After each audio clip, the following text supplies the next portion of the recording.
Creepypasta number 2, Tall and Slender.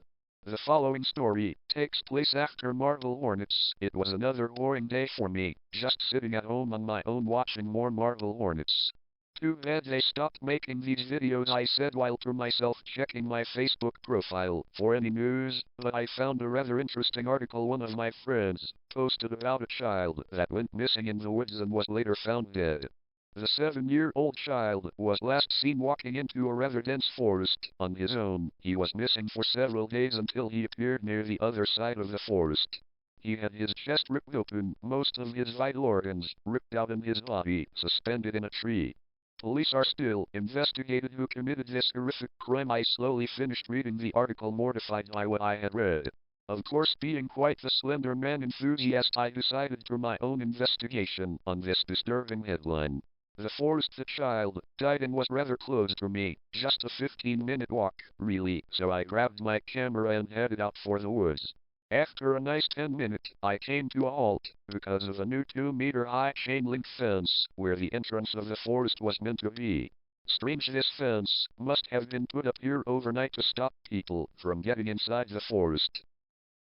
Well, no matter, I said, as I grabbed the bottom of the fence and pulled it and crawled under it. I looked back at the fence and it had a large hole where I crawled under it. Man, the people who built that fence are gonna be pissed. I strolled through the forest admiring its lush beauty and pleasing wildlife, birds chirping, the squirrels collecting nuts for the upcoming winter and the crickets chirping. I noticed that it was starting to get dark and decided to check the time on my phone. Wow, 6:24 p.m. already? Damn, I've been out for quite a while.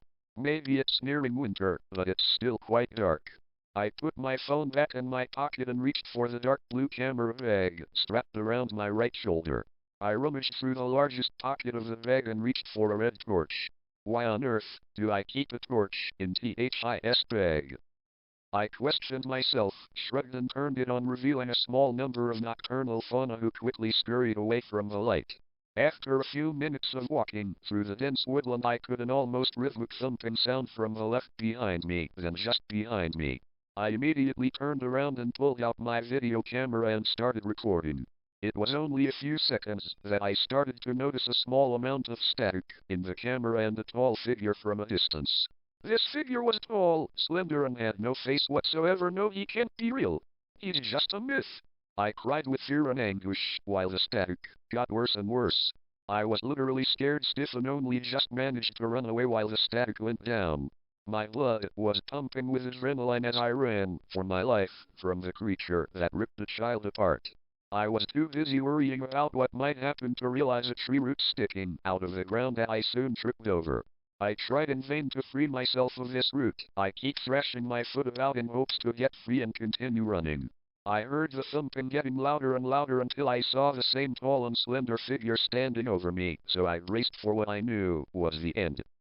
Another person was found dead in the forest, killed in the same way as the child, who had his chest ripped open and most of his vital organs removed and left suspended in a tree.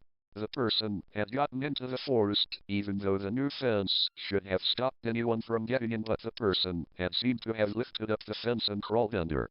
A camera had been recovered approximately 50 meters away from where the body had been found. The camera shows the person's last moments. The footage showed the person in the woods at about 6:30 p.m. and revealed the famed monster Slender Man was real and is what most likely killed the person. All residents located near the expunged forest are warned to stay away, as this fear-inducing monster is quite real. It's a good creepypasta to me, but it has very few glitches, but besides that, it's good and made me think more about what's in the woods I live by. There is no report of any boy found dead and hanging on a tree with his guts out, nor a man killed the same way.